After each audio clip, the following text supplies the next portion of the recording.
the EV charge that pinned his alibi, the night the parking app drew a map. At 9:09 p.m., my phone congratulated me for juicing a car I wasn't driving. Charge complete, the banner beamed. Station, Portico Hotel/Stall B3. Session total, 42 kWh. Receipt sent to shared wallet. Underneath, a map blossomed with a blue pin in a part of town I only visit when I want to remember how expensive apologies can be. The app even attached a cheery photo, a gleaming cable holstered at a charger, the handle still damp from rain, the reflection of someone's jacket caught in the gloss of a fender I know the exact color of. Nate had left at 8 in that jacket, the one that flatters him even when mirrors are Christians about it. Wrap toast, he'd said, 2 words that make celebration feel like paperwork. Then notes with Marco about the sound cut. Don't wait. He had kissed me with the efficient accuracy of a signature. We share the kind of ghost email couples create to discipline coupons and keep travel cards fed. We also share the EV account because convenience and trust speak the same dialect until they don't. I stood by the sink with my hand on a glass I didn't need to rinse and felt the apartment pick a temperature that wasn't mine. In the oven, a cinnamon thing I'd warmed to prove I could be domestic even with witnesses pretended to be a plan. The app chirped again, parking validated via guest elevators.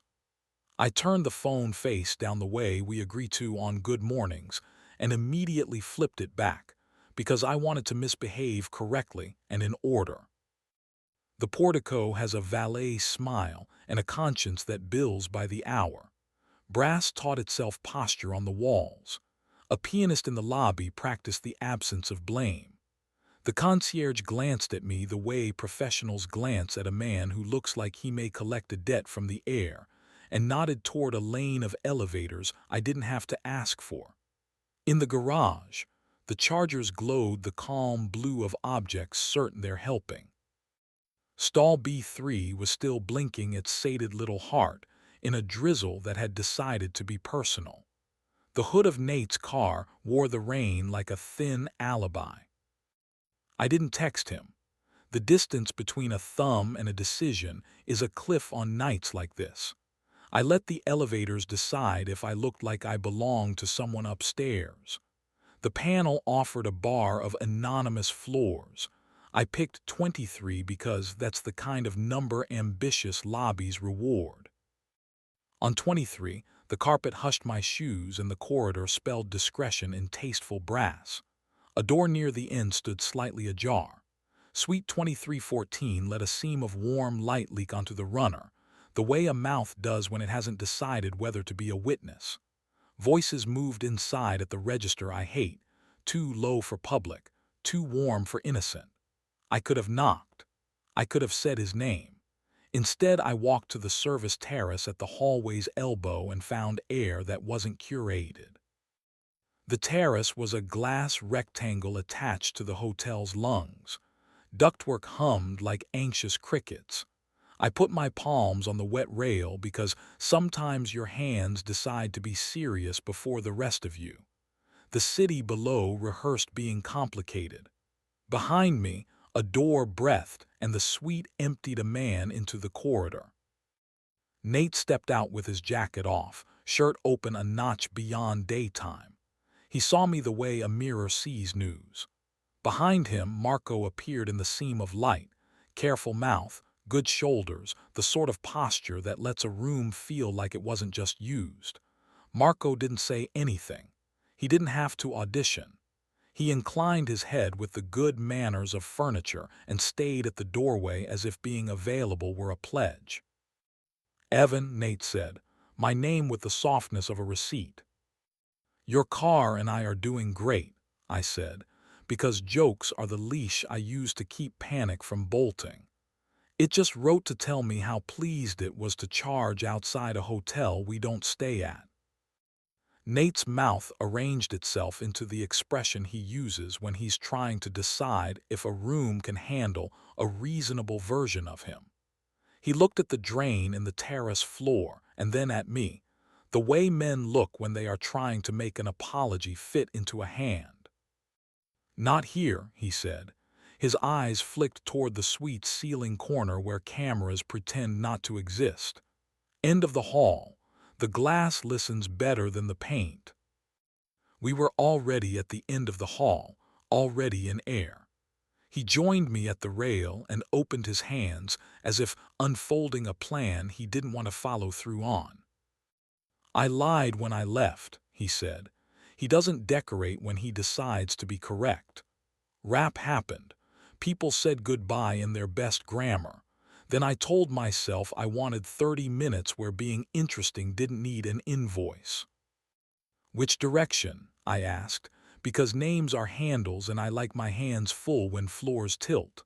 "Marco." Nate nodded. Marco stayed inside the seam of light with the professionalism of a good concession. He did not apologize, he didn't dare me. He let the air have us.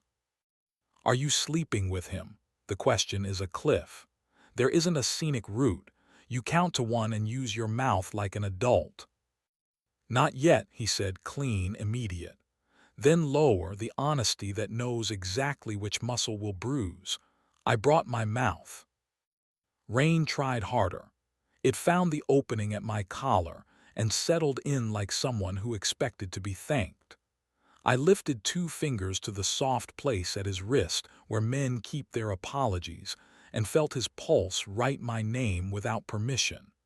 His eyes closed the way doors do when they want to be touched.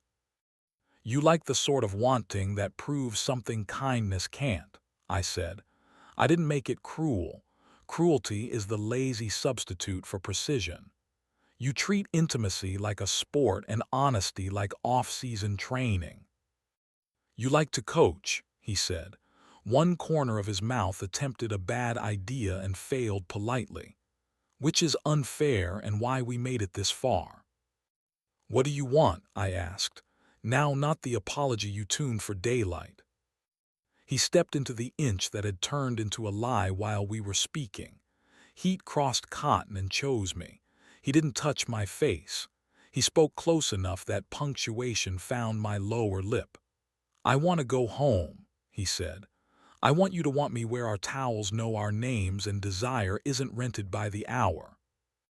Behind him, the suite door made a civilian sound and closed, which is the most courteous thing a third person can do. I kissed Nate. Not hunger first. Relief. Relief is the kind of appetite you can walk across a lobby without making a stranger pick a side. He leaned into it like paying a debt that finally liked its math. My palm slid under his shirt to the heat at the small of his back where his body keeps its best arguments. He made the quiet sound he cannot perform on cue. The glass beside us threw our shapes back thinner than truth. I used my mouth to correct the proportion. I stopped before the terrace could pretend to be a witness. He kept his forehead near mine like punctuation refuses to flatter grammar. In the elevator down, we stood with the deliberate distance of men who know that touching sometimes demands a future you can't name yet. The concierge smiled the measured smile that understands ledgers. Outside, weather declined to narrate us. I loved it for that. At home, the cinnamon had performed ridiculous loyalty. We ate it with our fingers because forks would have lied.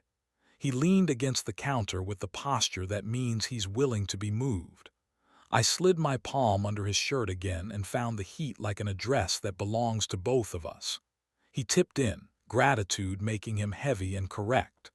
We were careful in bed, not the kind of careful that kills heat, the kind that knows where to fold it. He knows where to set his palm on my ribs so the rest of me turns without issuing a press release. I know where his shoulder hides when it doesn't want to confess, and how to coax it into truth with weight and breath. I won't draw you a map. I'll tell you the room remembered to breathe, and morning forgave us because it had other work. We slept the sleep that has terms and conditions. Light drafted across the wall the color of second chances. He made coffee the way he does when he wants me to listen.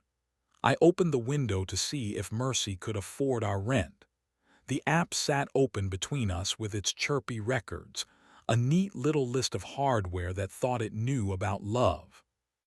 He started with small truths because small truths keep larger ones upright. The notes had run long. The view made the city feel negotiable. Marco's attention had the grammar he wanted to try on. He ran out of script and chose the useful kind of silence, the kind that makes your ribs available. Then he said the part I could keep. He said he is tired of being interesting for a living, that he wanted to be wanted the way stupid teenagers are, earnest, badly lit, forgiven in advance. He said he imagined my mouth more than once on that terrace and felt ashamed of the math. He said he was sorry like a man who knows sorry is a tool, not an eraser. I didn't forgive him at the counter.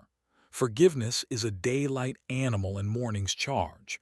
I told him to put on the coat that doesn't belong to penthouse lifts and walk with me to the canal where water lies about Paris, and we let it.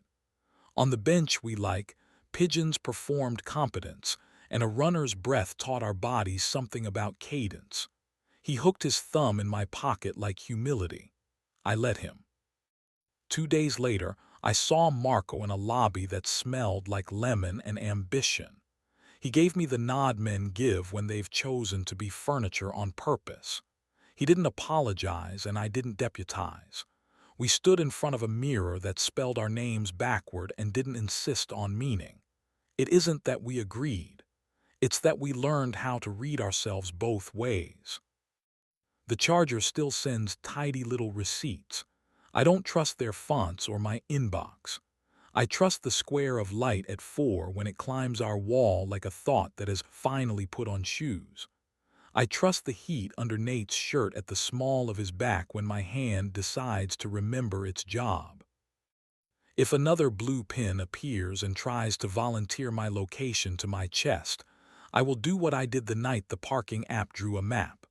Find air, choose kissing over theater, walk him home with my palm on the part of him that knows the address, and keep teaching our door, gentle, stubborn, local, to open from the inside.